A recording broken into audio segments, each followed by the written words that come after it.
अस्सलाम वालेकुम बच्चों, क्या हाल है आपका।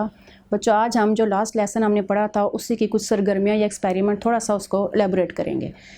जैसे कि हमने पढ़ा था ठोस, माया और गैस। आज हम आपको दिखाएंगे कि इनका थोड़ा थोड़ा एक्सपेरिमेंट कैसे है। ये देखिए, ये एक ठोस वुडन पीस है।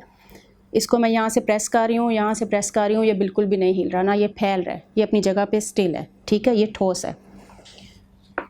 अब हम ये देखें, ये एक सिरिंज है, इसके आगे से मैंने नीडल निकाली हुई है।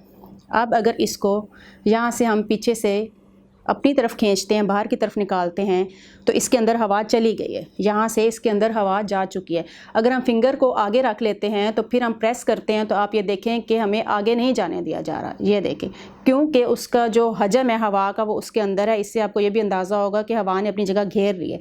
उसका प्रेशर है जिसकी वजह से ये आगे नहीं जा सकता। ये देखिए, फिंगर हमने टाई तो वो चला गया। अब इसी का एक और एक्सपेरिमेंट हम माया के लिए करते हैं कि माया में ये कैसे काम करता है। पानी हम लेंगे और इसको हम फिल कर लेंगे इस पानी से। ये देखिए, ये हमने पानी को फिल किया।